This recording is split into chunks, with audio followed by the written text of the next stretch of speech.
Je suis heureux d'être ici avec vous pour vivre cette assemblée plénière. Je vous remercie pour votre prière et vos marques d'amitié durant cette longue période d'hospitalisation puis de convalescence. Je pense à tous ceux d'entre nous qui vivent une épreuve de santé, qu'ils soient assurés de notre fraternelle amitié. Nous vivons ce temps de carême et cette montée vers Pâques en union avec le pape François, dont nous venons de fêter le 4e anniversaire de l'élection. Nous lui exprimons toute notre profonde reconnaissance pour son ministère et son témoignage.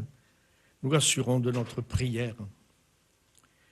Nous vivons également ce temps avec nos communautés chrétiennes et tout particulièrement avec celles qui accompagnent les catéchumènes qui recevront les sacrements de l'initiation chrétienne lors des fêtes pascales.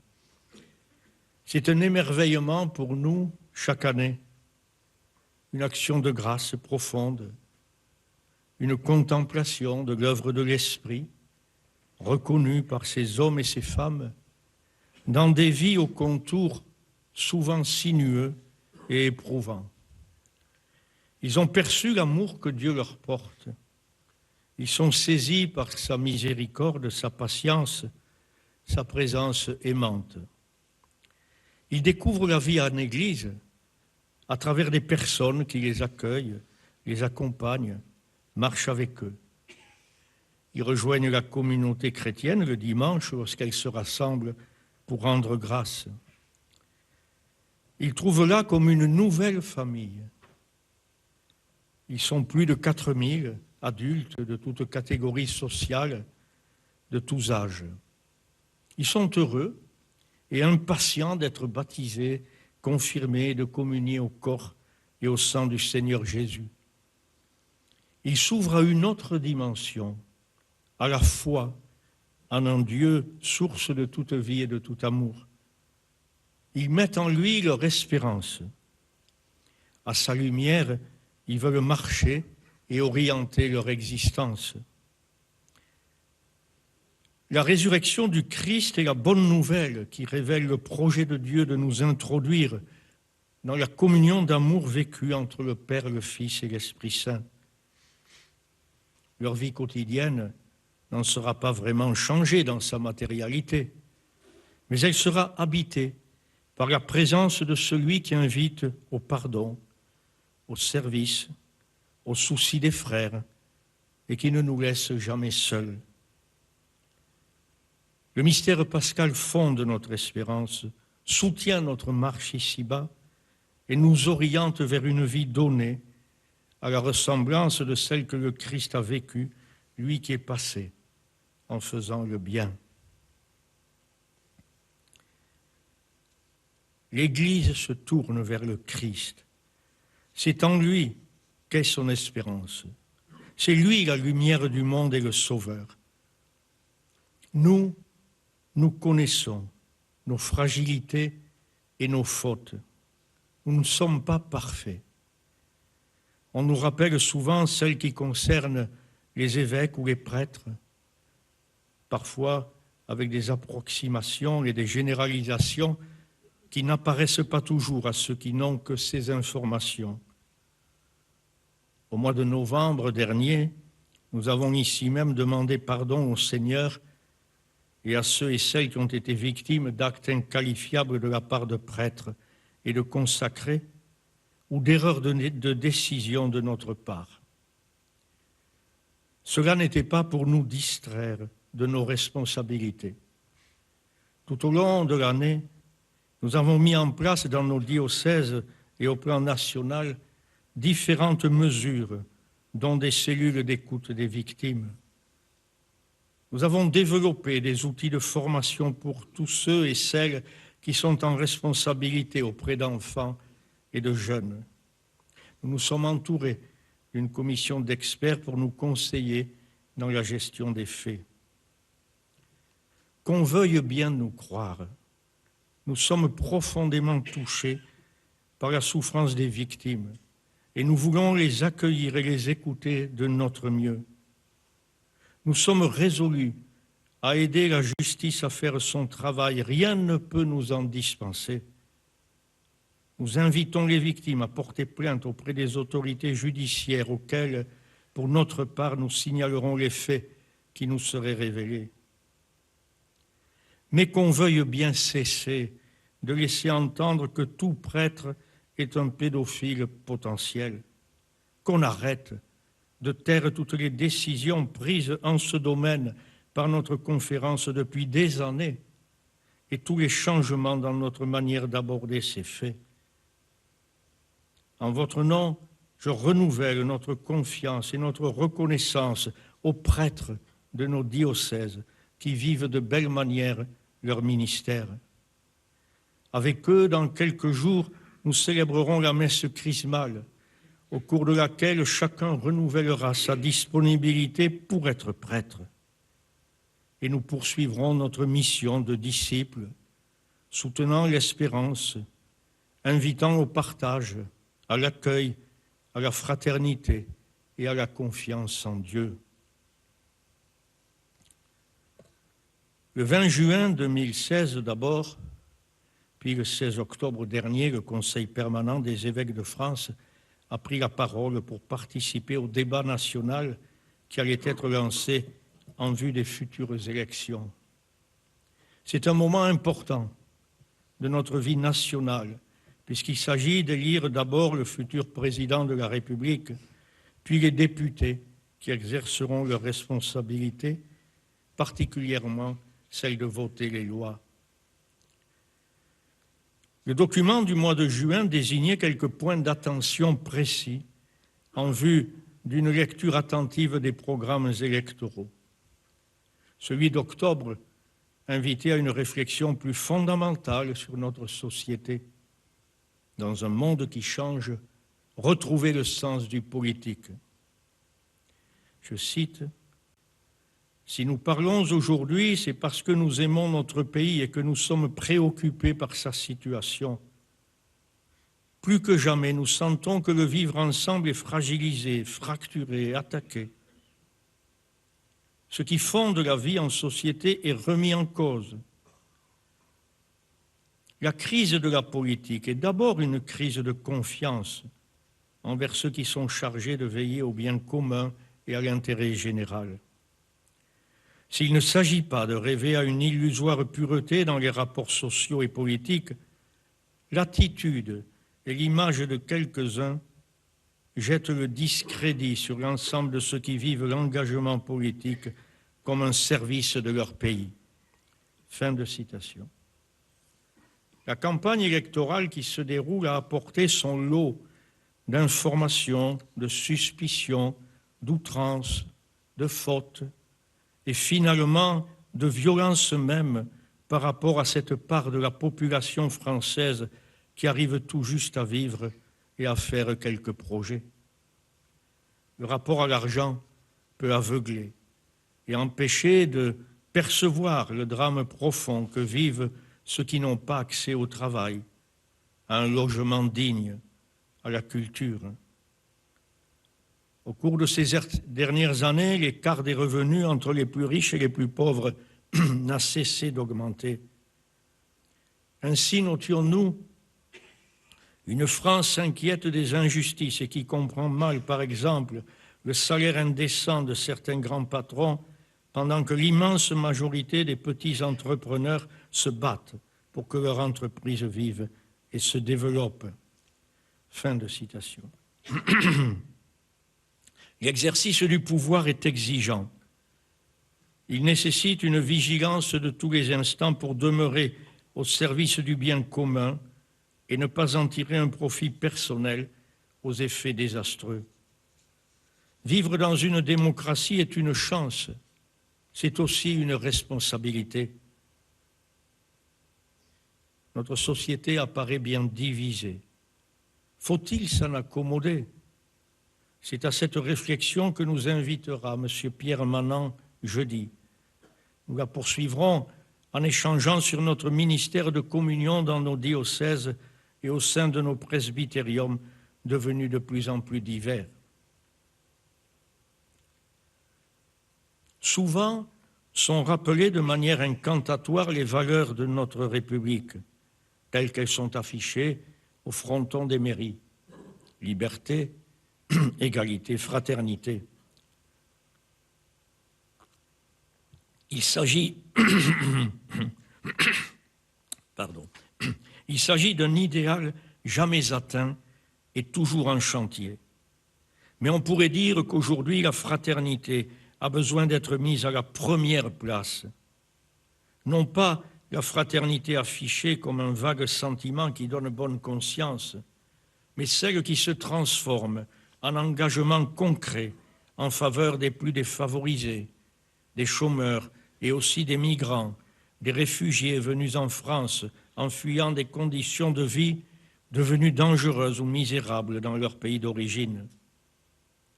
Heureusement, au ras du terrain, cette fraternité se vit dans un tissu associatif généreux, engagé, durable, qui mérite d'être encouragé et soutenu. Nous ne pouvons pas penser notre avenir chacun replié sur soi-même. Certains le pensent, c'est un leurre. Ceux qui viennent chez nous et sont accueillis peuvent s'intégrer, apporter leur savoir-faire, leur dynamisme et contribuer ensuite au bien-être de tous. Notre conviction chrétienne et citoyenne nous invite à la générosité, à la recherche du bien commun, à l'ouverture, à l'accueil, à la fraternité universelle avec le sens des responsabilités qui nous incombent à chacun. Le pape François nous invite souvent à ce devoir de solidarité. Ainsi, récemment, le 21 février dernier, devant les participants au Forum international Migration et Paix, après avoir rappelé la nécessité d'œuvrer pour le développement des peuples, afin que nul ne soit forcé de quitter son pays, il s'exprimait ainsi. Devant les tragédies qui marquent au fer rouge la vie de tant de migrants et de réfugiés, guerres, persécutions, abus, violences, morts, on ne peut qu'éprouver des sentiments spontanés d'empathie et de compassion. Où est ton frère? Cette question que Dieu pose à l'homme depuis les origines nous implique spécialement aujourd'hui par rapport à des frères et des sœurs qui migrent. Ce n'est pas une question adressée à d'autres, c'est une question adressée à moi, à toi, à chacun de nous. La solidarité naît justement de la capacité à comprendre les besoins du frère et de la sœur en difficulté et de s'en charger. C'est là en substance que se fonde la valeur sacrée de l'hospitalité présente dans les traditions religieuses. Pour nous, chrétiens, l'hospitalité offerte à l'étranger qui a besoin d'un refuge est offerte à Jésus-Christ lui-même, qui s'identifie avec l'étranger. J'étais étranger, vous m'avez accueilli. C'est un devoir de solidarité, de s'opposer à la culture du rejet et de nourrir une plus grande attention envers les plus faibles, pauvres et vulnérables. C'est pourquoi un changement d'attitude envers les migrants et les réfugiés est nécessaire de la part de tous. Le passage d'une attitude de défense et de peur, de désintérêt ou de marginalisation, qui à la fin correspond exactement à la culture du rejet, et passer à une attitude qui soit basée sur la culture de la rencontre, la seule capable de construire un monde plus juste et fraternel, un monde meilleur. Fin de citation. En ce sens, comment ne pas se réjouir du protocole d'accord qui vient d'être signé entre l'État français, la communauté Sant'Egidio, la Fédération protestante de France, la Fédération de l'entraide protestante, la Conférence des évêques de France et le Secours catholique pour la mise en œuvre d'un couloir humanitaire visant l'accueil de 500 réfugiés en provenance du Liban. Le mardi 14 mars, à la fin du journal de 20 heures, sur une grande chaîne nationale, la météo du week-end était présentée par Stéphanie Ségard, jeune femme trisomique âgée de 21 ans. Quel bonheur de percevoir son stress, de voir sa joie et sa fierté. Cela ne fait que souligner l'engagement des familles et de la société pour entourer les personnes porteuses de handicap et leur permettre de s'épanouir au maximum de leurs capacités. C'est le beau fruit de l'amour.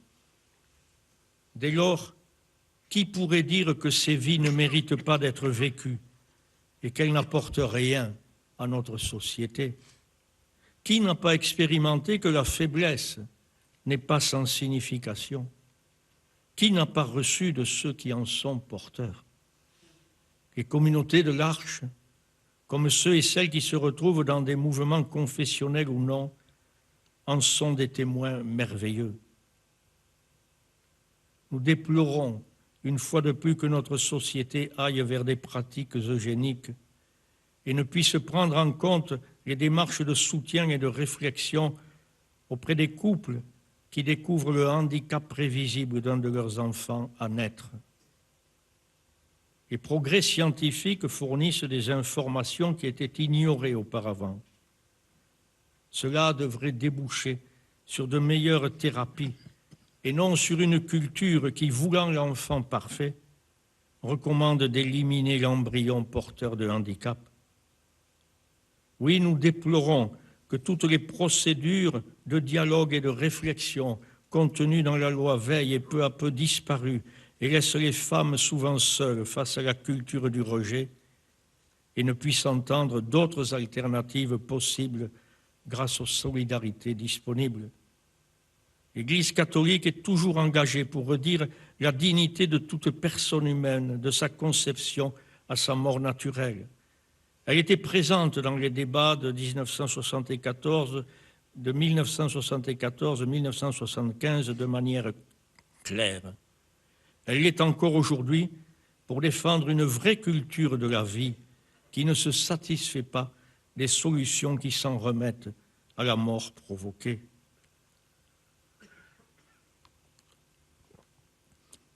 Lors des synodes sur la famille, les pères synodaux ont porté sur la vie des familles un regard réaliste, qui n'ignore pas les difficultés et les souffrances de la vie, mais aussi un regard rempli d'espérance et d'encouragement. La famille est un lieu essentiel d'humanisation, d'apprentissage de la vie et de l'amour, un soutien tout au long de l'existence, un lieu de bonheur quand les inévitables épreuves sont traversées dans l'humilité, le pardon et la confiance. Dans l'exhortation apostolique « La joie de l'amour » que le pape François a donnée à l'issue de ces synodes, il insistait sur l'importance des familles pour la bonne santé de la société. Je cite, « Nous devons insister sur les droits de la famille et pas seulement sur les droits individuels. La famille est un bien dont la société ne peut pas se passer, mais elle a besoin d'être protégée. Les familles ont parmi d'autres droits celui de pouvoir compter sur une politique familiale adéquate de la part des pouvoirs publics dans les domaines juridiques, économiques, social et fiscal. » Fin de citation. Par ailleurs, nous savons bien qu'il n'y a pas de droit à l'enfant. Et brouiller les repères de la filiation devrait apparaître comme une limite à ne pas franchir. Nous espérons que les futurs gouvernants de notre pays en auront une vive conscience. Parmi les réalités qui marquent encore notre société française, on ne peut oublier la présence nombreuse de concitoyens de religion musulmane. C'est une réalité maintenant ancienne dont les jeunes font l'expérience quotidienne dans leur vie scolaire ou associative. Le contexte international marque notre manière de l'appréhender. Les conflits du Moyen-Orient sont venus rompre un équilibre longtemps vécu pour le mieux. Nos frères chrétiens en sont des victimes douloureuses. Nous soutenons toujours le projet du financement des études supérieures de jeunes adultes à Kirkouk, en Irak. Par bien des côtés, ces conflits opposent des musulmans entre eux. L'existence des islamistes extrémistes qui recrutent jusque chez nous de jeunes adultes en vue de s'en servir pour leurs intérêts, les attentats perpétrés dans notre pays au nom de Daesh ont provoqué des peurs compréhensibles, mais qui peuvent faire porter sur tout musulman un dangereux regard de méfiance. Notre société hésite sur la place à faire à la religion musulmane dans notre pays. Et du coup, elle se pose à nouveau la question du fait religieux et de sa manifestation dans le paysage social. Plus qu'un risque, cette question est un défi qu'il nous faut ensemble relever. Il est nécessaire que du sein de la population française musulmane se lèvent des responsables qui aident leurs frères à inscrire la pratique de l'islam dans notre République et se démarquent de ceux qui distillent des enseignements fermés ou des pratiques communautaristes dangereuses pour le vivre ensemble. On sait bien que la formation des imams est une question fondamentale, ainsi que celle de l'organisation d'une représentation lisible de l'islam dans notre pays. Il appartient à la communauté musulmane de trouver la forme d'organisation compatible avec sa réalité et avec la vie dans la République. Mais d'autre part, il est nécessaire que le reste de la population s'engage dans la construction de relations citoyennes les meilleures possibles, apaisées et confiantes. Pour nous, catholiques, nous savons que seul le dialogue et la rencontre permettent de grandir dans la connaissance et le respect mutuel. Les différences ne deviennent des richesses que lorsqu'elles se rencontrent et cherchent les voies d'une forme de communion, de respect et d'estime. On ne peut accepter l'idée d'une neutralisation progressive de l'espace public souhaitée par certains. La laïcité dans laquelle nous voulons vivre est celle qui promeut la liberté de conscience, celle de croire ou de ne pas croire, celle de pouvoir exprimer et vivre ses convictions d'une manière qui ne provoque pas un trouble à l'ordre public, mais interdire de s'exprimer à certains les désigne comme de dangereux citoyens et fracture la société. Ce samedi 25 mars dernier se fêtait à Rome le 60e anniversaire de la signature des traités de Rome, acte fondateur de l'Union européenne. La veille, le pape François en a reçu les 27 chefs d'État. Dans un discours remarqué, il les a encouragés dans leurs responsabilités, en rappelant ce qui a guidé les pères fondateurs, les piliers sur lesquels ils ont voulu édifier la communauté économique européenne et que j'ai déjà rappelé, disait le Saint-Père. La centralité de l'homme, une solidarité effective, l'ouverture au monde, la poursuite de la paix et du développement, l'ouverture à l'avenir. L'Europe retrouve l'espérance dans la solidarité qui est aussi le plus efficace antidote contre les populismes modernes. Beaucoup de voix s'expriment, fin de citation, beaucoup de voix s'expriment pour que l'Europe retrouve cet esprit solidaire qui a présidé à son histoire.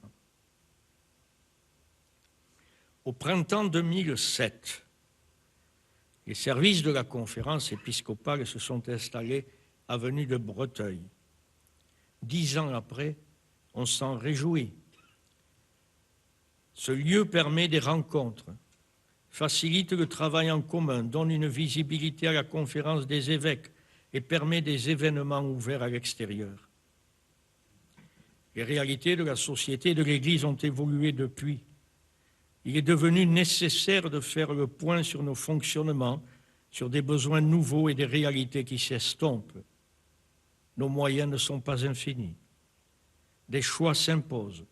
Au cours de cette assemblée, nous poursuivrons notre réflexion sur la réforme de nos structures. Il me reste à nous souhaiter une bonne session de travail, d'amitié et de prière. Nous ne manquerons pas de confier au Seigneur, par l'intercession de la Vierge Marie, notre pays, ainsi que la recherche de la paix dans le monde, au Moyen-Orient particulièrement.